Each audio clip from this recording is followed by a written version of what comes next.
အားလုံးပဲမင်္ဂလာပါခင်ဗျာအောင်မင်းညရဲ့ YouTube channel ကနေပြန်လည်ကြိုဆိုပါရစေ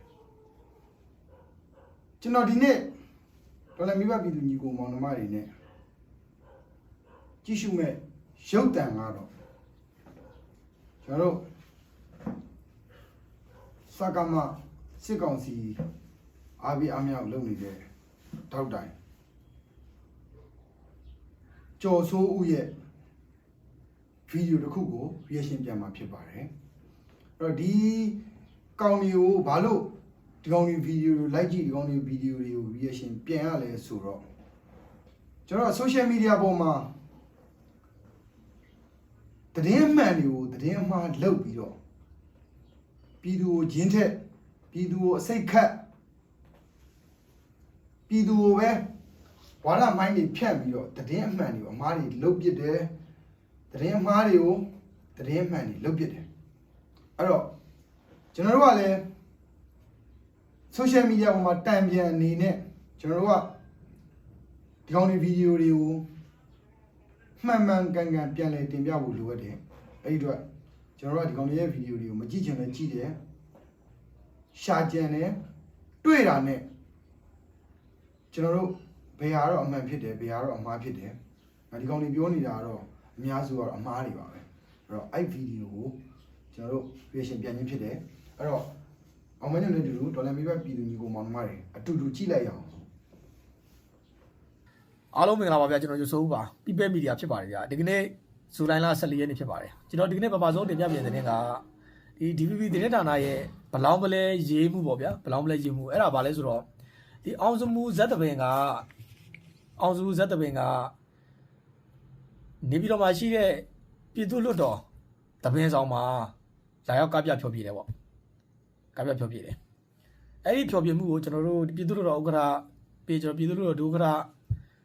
အပါဝင်၎င်းတဲ့ဇနီးတွေပြီးကျွန်တော်ပြည်သူ့လွှတ်တော်ကိုယ်စားလှယ်တွေနဲ့၎င်းတဲ့ဇနီးတွေမိသားစုဝင်တွေပေါ့ဗျာပြီးကျွန်တော်တို့လွှတ်တော်ရုံးဝန်ထမ်းတွေပေါ့သူတို့ကြည့်ရှုကြတယ်ပေါ့ကပြဖြောပြခဲ့တာအဲ့တော့အကြောင်းအရာကတော့အခုတူတူကြည့်ပြီးတဲ့အချိန်မှာသိလိုက်ရတာကနော်တပင်ကအခုဒီဒေါ်လာရင်းကာလတိုင်းပြည်စောင့်ထိုးမှုမျိုးဖြစ်နေတဲ့အချိန်နော်တိုင်းပြည်မငြိမ်မသက်ဖြစ်အောင်စစ်တပ်ကလှုပ်ထားတဲ့အချိန်မှာမှနာမည်ရလာတယ်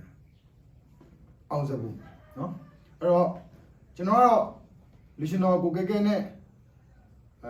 နှစ်နှစ်လောက်အတူတူရှိနေတဲ့ကာလမှာကိုကြီးကဲကဲစီကတည်ထားတဲ့အချို့အကြောင်းအရာလေးတွေနဲ့ကျွန်တော်ကဒါကိုပြန်လည်သုံးသပ်သွားမယ်ပြန်လည်ပြောဆိုသွားမှာဖြစ်တယ်အဲ့တော့အတူတူဆက်ကြည့်အောင်နော်ဆောင်မှာပဲပြောကပြဖြောပြခဲ့တာဒီအချိန်နဲ့ပတ်သက်ပြီးတော့ပြည်သူ့လွှတ်တော်ဥက္ကဋ္ဌဥက္ကဋ္ဌကသူ့ရဲ့ Facebook page မှာပေါ့ဒီအချိန်ကိုတောက်လျှောက်ဖော်ပြခဲ့တယ်ဥက္ကဋ္ဌဖော်ပြခဲ့တာကပြည်သူ့လွှတ်တော်ဥက္ကဋ္ဌဥက္ကဋ္ဌပြည်သူ့လွှတ်တော်တပင်ဆောင်၌ကျင်းပသောအောင်စုမှုဇက်တပင်အဖွဲ့၏နှစ်ညတာဖြောပြပွဲသို့လွှတ်တော်ကိုယ်စားလှယ်များဝန်ထမ်းများမိသားစုဝန်ထမ်းများနဲ့အတူတက်ရောက်ကြည့်ရှုအားပေးခဲ့ပါတယ်ဆိုပြီးတော့ဥက္ကဋ္ဌကသူ့ရဲ့ Facebook page ကနေတင်ခဲ့တယ်ဒါတင်ခဲ့တဲ့ဟာပေါ့အမှကျွန်တော်ဓာတ်ပုံ50ပေါ့အလောက်နဲ့တင်ခဲ့တယ်ဥက္ကဋ္ဌစပြီးတော့ဖော်ပြစဉ်ကလည်းကျွန်တော်တို့ပြည်သူ့လွှတ်တော်တပင်ဆောင်လို့ပဲဖော်ပြခဲ့တယ်မြန်မာလိုပဲရေးထားတာဘာမှကျွန်တော်တို့အားလုံးနားမလည်တဲ့ပုံစံနဲ့ရေးထားဖို့မြန်မာလိုပဲပြည်သူ့လွှတ်တော်တပင်ဆောင်လို့ပဲဖော်ပြခဲ့တာအဲ့ဒါကို DVB သတင်းဌာနကဘာကြီးလဲဆိုတော့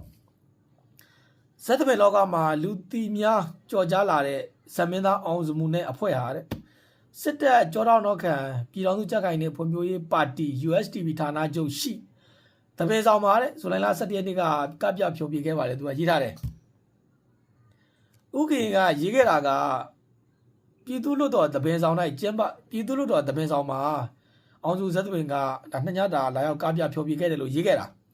အဲ့ဒါကိုဒီ DVB သတင်းဌာနကဟိုကမြန်မာလိုရေးထားတဲ့ဟာကိုဘလို့ဒီစောက်ထိုးတွေဖတ်လဲတော့ကျွန်တော်မသိဘူး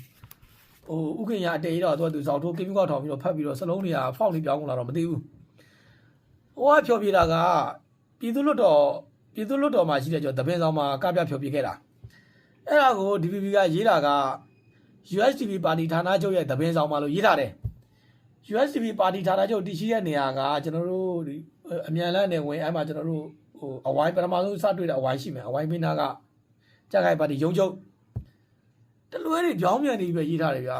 အဲ့တော့အောင်စမှုဇက် အဲ့တော့ဒါမပြီးသေးဘူးဆက်ပြီးကြည့်အောင်မယ်ပေါ့အဲ့တော့အခုတလမီရပြည်သူညီကောင်မောင်နှမလည်းဒီကောင်ဒီခွေးတောင်သားနော်တခိုးကလူပြန်ဟစ်တယ်နော်အခု DPP သတင်းဌာနတင်ထားတယ်โอเคစာသားအရာတော့တီနေရတာလွဲရင်လွဲပါလိမ့်မယ်နော်အဲ့ပြည်သူလွတ်တော်ဆိုတဲ့မအေလိုးများကြန့်ခိုင်ရေးပါတီကမဟုတ်ကြဘူးလားအဲ့တော့မေးချင်ပါတယ်အဲ့ကြန့်ခိုင်ရေးပါတီကရောအခုဘယ်ပြည်သူကတင်မြှောက်ထားတာလဲနော်ရွေးကောက်ပွဲတွေကိုလုပ်တယ်နော်ဘယ်ပြည်သူမှလက်မခံထားဘူးနော်ဘယ်နိုင်ငံတကာမှလက်မခံတဲ့နော်ခွေးကောက်ပွဲယူလုပ်တယ်အဲ့တော့လုပ်ပြီးတော့လေပါတီတွေလိုက်ကြည့်တော့လေ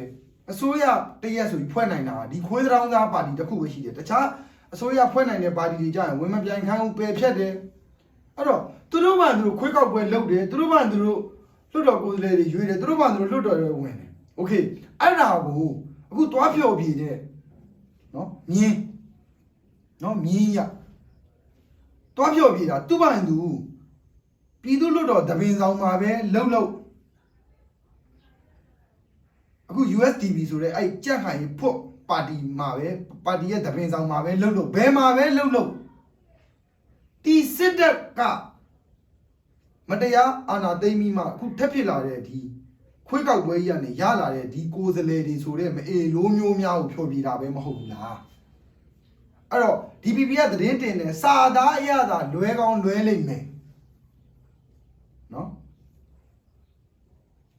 တွားဖြောပြတာစစ်တပ်ထောက်တိုင်ပါတီကြန့်ခိုင်ရေးကကိုယ်စလဲတွေကိုပဲဖြောပြတာဖြစ်တဲ့အတွက်ဒါစစ်တပ်ကိုထောက်ခံအားပေးပြီးတော့တွားဖြောပြတာပဲလीမဟုတ်ဘူးလားအဲ့ဒါကိုတခိုးကလူပြန်ဟစ်ပြီးတော့ဟိုဗမာစကားကတော့ခတ်တယ်ရှုပ်တယ်အဲ့ဒါကိုလိမ့်ပတ်မလဲပဲလှဲ့ပတ်ပြီးတော့ကလိန်ကကြီးကြပြီးတော့ဖြောင်းလင်းဖြောင်းစားလုပ်နေတာနော်စက်ကြည့်အောင်မယ်ပြင်ကပြည်သူ့လွတ်တော်မှာကားပြဖြောပြတာဘာမတူလေအောင်စမှုကသူ့လို့တာပဲသူကဇံမင်းသားဗျာဇံမင်းဇက်တပည့်ဖြစ်တယ်ဇက်တပည့်ဖြစ်တော့သူ့လာငားတဲ့နေရာရှိသူသွားပြီးကားပြဖြောပြရမှာဒါသူ့လို့တာဒါသူ့ရဲ့ professional လို့သူ့လို့တာအဲ့တော့ဗျာကျွန်တော်တို့ဟိုစဘာဆိုင်တဲ့လူကလည်းစဘာဆိုင်တဲ့လူကိုသူလုပ်ရမှာပဲပွဲစားကလည်းပွဲစားလုပ်ကိုသူလုပ်ရမှာပဲဆိုင်ကယ်ပြင်းတဲ့လူကလည်းဆိုင်ကယ်ပြင်းတဲ့အလုပ်ကိုသူလုပ်ရမှာပဲဒါသူတို့ရဲ့ကျွန်တော်တို့ဟုတ်ပါပြီမေလိုးရဲ့နော်တလန်မိဘပြည်သူညီကောင်မောင်ကလည်းကျွန်တော်ရှင်းပြမယ်အဲ့ကိစ္စကိုလေနော်ဟောဒီကောင်ပြောသွားတဲ့ဇက်တပင်သမားဇက်ပွဲငှားရင်ဇက်ပွဲကရမှာပဲဆိုင်ကယ်ပြင်သမားဆိုင်ကယ်ပြင်ဖို့လာရင်ဆိုင်ကယ်ပြင်ရမှာပဲမှန်တယ်သို့တော့ကျွန်တော်တို့ကဒီတော်လန်ရေးကာလ9နှစ်ကျော်လာတဲ့ကာလမှာကျွန်တော်တို့နားလေတယ်ထမင်းစားဖို့အတွက်အလုပ်တစ်ခုလုပ်ရအောင်မယ်ဆိုတာကိုလည်းလက်ခံပါတယ်အဲ့တော့နုပညာသမားနုပညာမလုပ်ပဲဘာနဲ့လုပ်ရမလဲโอเคလက်ခံပါတယ်ဒါပေမဲ့ပွဲလာငားတဲ့ကောင်တွေကဘယ်လိုကောင်မျိုးလဲကိုသွားခမဲ့ပွဲကဘယ်လိုဟာမျိုးလဲဆိုတာစီစစ်လို့မရဘူးလားအဲ့တော့မသိနိုင်ဘူးလားအဲ့တော့သွားကတာကလွတ်တော်တွေကနော်တပင်ဆောင်ခမ်းမှာတဲ့နော်အဲ့တော့သွားကတာမြင်းစမှုလို့နော်အဲ့တော့အဲ့သွားကတဲ့ကောင်တွေကမြန်မာပြည်မှာရှိသမျှပြည်တွင်းမှာရှိသမျှလူထုကိုတတ်ဖြတ်နော်လေရင်နဲ့ဘုံကျဲရွာတွေမီးရှို့စာတင်ကျောင်းတွေကိုဘုံကျဲနေတဲ့စစ်တပ်တောက်တိုင်ပါတီကကိုယ်စားလှယ်တွေကိုတွားဖြော်ပြတာလေဟမ်အဲ့တော့တွားဖြော်ပြတဲ့ဟာကိုလေငါတို့ကစစ်တပ်ကိုအားပေးအားမြောက်ပြုတ်တဲ့ပုံစံမျိုးမြင်တဲ့အတွက်ငါတို့ကပြောတယ်အဲ့တော့ DPP ကလည်းသတင်းတင်တယ်အဲ့တော့လီးဖြစ်လားလို့ဟမ်နှမလို့ရဲ့ဒါသူတို့ရဲ့ကျွန်တော်တို့အသက်မွေးကြောင်းအလုပ်တွေပဲအသက်မွေးကြောင်းလို့သူတို့လုပ်တာပဲဒါမှန်တယ်အောင်စမှုကဇက်ဒီပြည်သူတို့ကဇက်တပည့်ကားမှာနှစ်ညတာလာတော့ကားပြဖြောပြတာမှန်တယ်ဘာကြောင့်လဲကားပြဖြောပြဖို့အတွက်ကျွန်တော်ပြည်သူတို့တော်မှာရှင်တာဝန်ရှိတဲ့သူတွေကသူ့ကိုငှားတဲ့အတွက်သူမှလာတော့ကားပြဖြောပြတယ်ဒါမှန်တယ်ဒါသူတို့လုပ်တာအဲ့ဒီမှာသူတို့အလုပ်ကိုသူတို့မနာလည်းပြောပြီးပါပြီသူလုပ်တာလို့နော်အဲ့တော့ ကာလန်ဒေသဧကန်တနန်ဆိုတာရှိတယ်အဲ့တော့လှုပ်တင်လှုပ်ထိုက်လားမလှုပ်တင်မလှုပ်ထိုက်ဘူးလားမလှုပ်တင်မလှုပ်အပ်ဘူးလားဆိုတာထမင်းစားကြီးတဲ့အုံနောက်ရှိတဲ့လူတိုင်းသိတယ်နော် လို့ကိုသူတို့မလုပ်တာကကျွန်တော်တို့ဒီမှာ DPP ပါဝင်အကြမ်းဖက်အုပ်စုမိရတယ်ဘလောက်ရေးလဲဆိုရင်များအောင်စုကလာရောက်ကားပြဖြောပြတာကဒီပြည်သူ့လွှတ်တော်ရဲ့တပင်းဆောင်မှာလာရောက်ကားပြဖြောပြတာဒါကို DPP သတင်းဌာနကဘလောက်မလဲရေးပြီးတော့ကြက်ကိုင်ပါတီဌာနချုပ်မှာရှိတဲ့တပင်းဆောင်မှာလာပြီးကားပြဖြောပြီးတော့ရေးတယ်သူတို့အဲ့တော့ဒီကောင်ကဟိုပြန်စဉ်းစားကြည့်တာပေါ့ကျွန်တော်တို့ဒီစစ်ကောင်စီမှာရှိတဲ့စစ်တပ် lobby တွေနော်စစ်တပ်တောက်တိုင်မီဒီယာတွေတော်တော်များများကိုကြီးလိုက်တကယ်ဖားတဲ့တတာပဲတကယ်ဟိုနော်အဲ့လိုပြောရင်လည်းတကယ်ဒါကတော့ဟိုမဖြစ်ပါဘူးဒါပေမဲ့စကားကိုဘလောင်းပလဲဗယမ်းပရာပြောနိုင်လို့စုပေးဆိုဒီကောင်မျိုးပေးရမှာနော်ဗမာစာစကားအရသာစာသားလေးသာစလုံးအတုံးလုံးသာလွဲရင်လွဲလိမ့်မယ်နော်ဒီတင်နာတာဘာမှလို့လို့ဟမ်ကြန့်ခိုင်ကြီးဖုတ်ပါတီကလူတွေကိုတွားဖြောပြတာလေအဲ့ဖုတ်ပါတီကဘယ်ကဆင်းသက်လာလဲကြန့်ခိုင်ကြီးဆိုတာဖုတ်ပါတီဆိုတာဒီစစ်တပ်တောက်တိုင်ပါတီလေအဲ့တော့ဒီရေးတာဘာမှလို့တော့ဟမ်မအေးလိုးရဘာမှလို့တော့လို့ကတော့ပါရဲ့ဗျာဒေါ်လာမိဘပြည်သူညီကောင်မောင်နှမတွေတော့ DPP မမားဘူး DPP မမားဘူးနော် သူတို့သုံးတဲ့ဓာတ်ပုံကလည်းပြည်သူ့လွှတ်တော်ဥက္ကဋ္ဌဦးခင်ရဲ့ပြည်သူ့လွှတ်တော်ဥက္ကဋ္ဌဦးခင်ရဲ့ Facebook page မှာတင်တဲ့ဓာတ်ပုံတွေပဲဖော်ပြတာဘလောက်ဒီဘလောင်းမလဲနိုင်လဲဆိုတာခင်ဗျာအဲ့ဒါကြည့်လိုက်တခိုးကလူပြန်ဟစ်နေတာအဲ့တော့ကျွန်တော်ဒါကြောင့်ပြောပါတယ်ဒီလက်ကင်ဒုတ်မီဒီယာအမိခံတွေကတိုင်းပြည်ဖြတ်နေတာပါဟမ်ကြားတယ်နော်တော်လန်မိဘပြည်သူညီကောင်မောင်နှမတွေ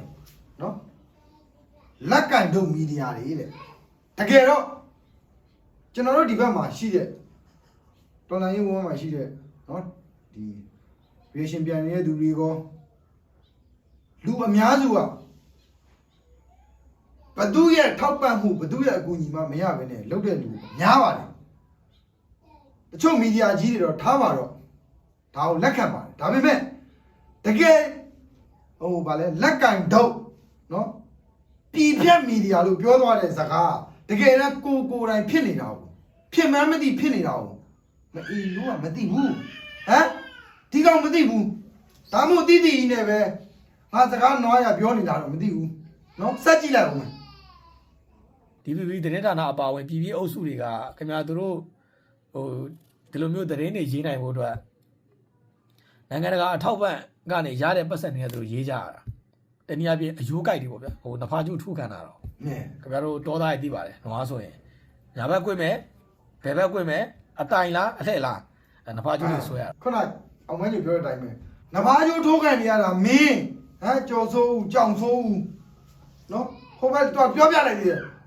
ဘယ်ဘက်လားညာဘက်လားအတိုင်လားလှဲ့လားအဲ့ဒါမင်းထိုးခံနေရတာနဖာကျုကမင်းကိုယ်တိုင်ထိုးခံနေရတာနမလို့ရဲ့ပြောရင်ဒေါသထွက်လာအဲ့လိုပဲဗျာဒီသတင်းဌာနတွေလည်းဒီပြည်ပအုပ်စုတွေရဲ့ဒီနဖာကျိုးဆွဲမှုပဲခံရတာဒီအုပ်စုတွေကြည့်လိုက်အမေရိကန်မကောင်းကြောင်းတစ်ခါမမြည်ဘူးအင်္ဂလန်မကောင်းကြောင်းတစ်ခါမမြည်ဘူးဟိုဗြိတိရှမကောင်းကြောင်းတစ်ခါမှမမြည်ဘူးရေးကြတာခင်ဗျားကြည့်လိုက်နော်ဝေဆိုကမကောင်းကြောင်းတစ်ခုမှမမြည်ဘူးခင်ဗျားဗျာဒီမှာအင်္ဂလိပ်ကခင်ဗျားကိုလိုနီပြုတ်ခဲ့တာကမှနိုင်ငံပေါင်းမနေဘူးပဲအင်္ဂလိပ်ဒီကိုလိုနီပြုတ်တာဒီခဏထားအောင်နော်ဒီခွေးတောင်သားပြည်တွင်းမှာနေပြီးတော့မီဒီယာအမိခံထားပြီးတော့စစ်တပ်ကရွာတွေမီးရှို့နော်စာတင်ကျောင်းတွေဘုံကျဲသာသနာဒီကအဆောက်အဦတွေကိုဘုံကျဲလူထုတွေကိုတတ်ဖြတ်နေတာတိုင်းဒီပြည်ဒီကဘာဒီဒီခွေးတောင်သားတွေတခါမှမပြောဘူးပြောဘူးလားသူများကိုပဲမပြောနဲ့ကိုယ့်မျက်ချီကိုမြင်အောင်ခွေးတောင်သားရဲ့တော်လည်းနိဗ္ဗာန်ပြည်သူညီကိုမောင်မတွေပြောတာမဟုတ်နော်ဒီခွေးတောင်သားကိုပြောရင်ဒေါသထွက်လာလို့ဆက်ကြည့်လိုက်အောင်အဲ့ဒီမှာအဲ့ဒီအချိန်နဲ့ပတ်သက်သူတို့လုံးဝမမြည်ဘူးအမေရိကန်မကောင်းကြောင်းလုံးဝမမြည်ဘူးဘာကြောင့်မြည်လဲဆိုတော့အဲ့ဒီနိုင်ငံတွေကသူတို့ငွေပေးထားတာငွေပေးထားတော့သူတို့ကတလုံးဝမမြည်ဘူးတလုံးမမြည်ဘူးငွေမပေးတဲ့နိုင်ငံဆိုရေးတယ်သွားလို့ရှိတယ်တသက်လုံးများခင်ဗျားလည်းဒီသတင်းဌာနတသက်လုံးခင်ဗျားတားစီမြေဆက်ဒီလိုပဲမြန်မာနိုင်ငံကြီးခင်ဗျားအများနဲ့မတီမငြိမ်ဖြစ်လေလေသူတို့တော့ကဝမ်းဝလေလေသူတို့အများနဲ့ဆူတောင်းတယ်သူဆူတောင်းနေတာဒီလိုစစ်ကြီးအတွင်းရှိပါသေး မြန်မာနိုင်ငံမှာပြိပကတွေအတို့ရှိပါစီဆူတောင်းတာအဲ့ဒီအုပ်စုတွေအဲ့ဒီအုပ်စုတွေပဲအများနဲ့ဆူတောင်းနေတာဆူတောင်းပြီးတော့သူကဒီအာကိုအကြောင်းပြီးတော့တားစီမြေဆက်လှုပ်ရှားနေကြတာလှုပ်ရှားနေကြတော့ဘယ်လောက်ဆိုးလဲဗျာခင်ဗျားကြည့်လိုက်ဥခင်ရရေးခဲ့တာကအောင်စုံမှုဇက်တပင်ကပြည်သူ့လူတော်တပင်ဆောင်မှာလာရောက်ကားပြဖြောပြပါတယ်လို့ရေးတာအဲ့ဒါကို DPP အပါဝင်အခြားသောအုပ်စုတွေကကြက်ခိုင်ရေးပါတီဌာနချုပ်တပင်ဆောင်မှာကားပြဖြောပြတယ်လို့ပြောင်းပြန်ရေးတယ်ဗျာဘာမှမဆိုင်ဘူးဗျာပြည်သူ့လူတော်ကပြည်သူ့လူတော်ကြက်ခိုင်ပါတီရုံးချုပ်ကကြက်ခိုင်ပါတီချုပ်ဘာမှမဆိုင်ဘူးမဆိုင်တာကိုလူတွေဝေဝါးသွားအောင်ရောက်ရက်ခတ်သွားအောင်ရေးတာအောင်စမှုကသူ့အလုပ်ကိုသူလုပ်တာအောင်စမှုကသူ့အလုပ်ကိုသူလုပ်တာသူကဇက်တပင်ဗျာဇက်တပင်ထောင်တာတယ်တော့လာငားတဲ့လူရှိတော့သူကသွားကအောင်ပါပဲဒါသူ့လို့သူလုပ်တာပဲဒါသူ့လို့သူလုပ်တာအောင်စမှုမမောင်းအောင်စမှုမှန်တယ်ဒါသူ့ရဲ့ professional လို့သူလုပ်တာပဲသူလုပ်တာပဲအဲ့တော့အဲ့မှာဖြစ်ကြတော့ဗျာတည့်ရတိုင်းခင်ဗျာ DPP ဆိုဘယ်လောက်မလဲရေးတယ်ဆိုတကယ်ဗျာခင်ဗျာဒီကောင်လေးကျွန်တော်တို့ဗျာအဲ့မှာရှိတဲ့ဒီ DPP တရေဌာနမှာရှိတဲ့ကျွန်တော်တို့ရဲ့ဟို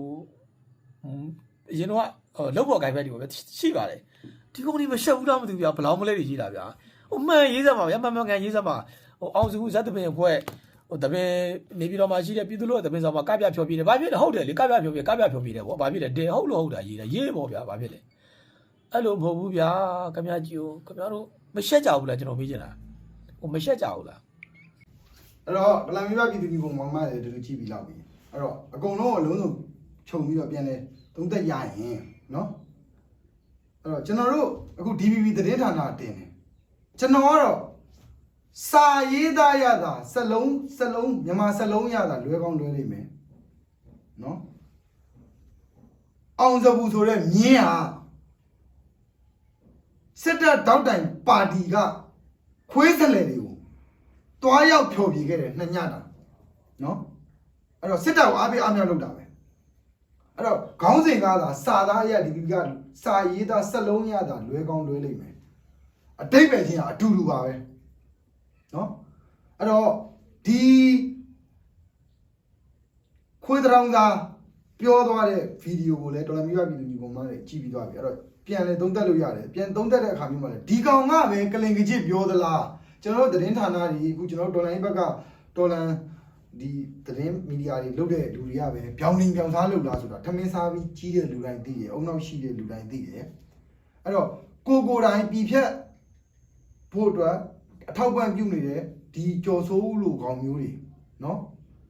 အမြန်ဆုံးကြာရှုံးမှုအတွက်လည်းကျွန်တော်တို့ဒေါ်လာရင်းအင်အားစုတွေကလှုပ်ဆောင်မှုလိုအပ်တယ်အဲ့တော့နောက်ဆုံးပိတ်အနေနဲ့စစ်တပ်ကိုအားပေးအားမြောက်ပြုရရောက်တဲ့ကြက်ဖို့ပါတီကိုတွားရောက်ဖြောပြခဲ့တဲ့ဒီကောင်ပြောသလိုအောင်စပူကတော့ဇက်သမားဇက်ကမှာပို့ဆိုတော့မှန်လားမှားလားဆိုတော့ဟိုဒေါ်လာမိဘပြည်သူညီကောင်မောင်နှမတွေကျွန်တော်ရဲ့ဗီဒီယိုအောက်မှာ comment တစ်ချောင်းစီနဲ့ရေးပြီးတော့နော်အဲ့တော့ကျွန်တော်တို့ဒေါ်လာမိဘပြည်သူညီကောင်မောင်နှမတွေကလည်းစစ်တပ်ကိုထောက်ခံစစ်တပ်ကိုအားပေးနေတဲ့နော်အားပေးအားမြောက်ပြုတဲ့ပုံစံမျိုးလုပ်တဲ့လူမှန်သမျှကကျွန်တော်တို့စန့်ကျင်ရပါမယ်ဘိုက်ကောက်လုပ်ရပါမယ်အဲ့တော့ဒီစစ်တပ်ကိုတွားပြီးပွဲသွားကားခဲ့တဲ့အောင်စပူမှန်လားမှားလားဒါလူတိုင်းသိပါတယ်เนาะအဲ့တော့ကျွန်တော်အများကြီးမပြောလို့တော့ဘူးအဲ့တော့ဒီဇက်တပင်တွားကားတဲ့เนาะအဲ့ငင်းစပူအဖွဲ့ကိုလည်းပြောချင်ပါတယ်မင်းတို့ထမင်းငိုက်ရင်ထမင်းတနက်ဘယ်မှာစားလို့ရပါတယ်နောက်ဆုံးမဖြစ်မနေအမှုပညာသမားပွဲကမှာပွဲကောက်ကမယ်ငါတို့အလောက်ကဒီလောက်ပဲလောက်ပါမလုံနဲ့မပြောပါဘူးဒါပေမဲ့စစ်တပ်ကိုအားပေးအားမြောက်မပြုတ်ပါနဲ့နော်ပြည်သူကိုတက်ဖြတ်ပြည်သူကိုနိုင်ကျင့်နော်လူလူကိုစိတ်မလုံမချုံဖြစ်အောင်လုပ်နေတဲ့ဒီကြက်ဖို့ပါတီတို့နော်အကုန်တက်မတော်ဆိုတဲ့ဒီစစ်တပ်ကြီးကိုအဲ့စစ်တပ်ကြီးနဲ့ဝေးနေပါနောက်ဒီလိုဝေးမနေပဲဒါမျိုးတွေဆက်လုပ်နေမယ်ဆိုလို့ရှိရင်ကျွန်တော်ဒေါ်လာမိဘပြည်သူညီကောင်မောင်နှမတွေကလည်းဒီလိုကောင်မျိုးတွေကိုရန်သူဖြစ်တတ်မှတ်ရပါမယ်တိုင်းပြည်ပြအောင်အားပေးအားမြောက်ပြုလုပ်နေတဲ့လူတွေလို့တတ်မှတ်ရပါလိမ့်မယ်အဲ့တော့ကျွန်တော်အောင်မင်းရဲ့ YouTube channel ကိုဒီမျှနဲ့ပဲချိန်နေပေးပါဒေါ်လာမိဘပြည်သူညီကောင်မောင်နှမတဦးတယောက်ချင်းစီတိုင်းကောင်းသောအိပ်ဆက်ခြင်းနဲ့အိပ်ဆက်နိုင်ပြီးကောင်းသောနိုးထခြင်းနဲ့နိုးထနိုင်ကြပါစေလို့ဆုမွန်ကောင်းတောင်းအပ်ပါတယ်အာနာရှင်စနစ် အမြန်ဆုံးကြာရှုံးပါလေ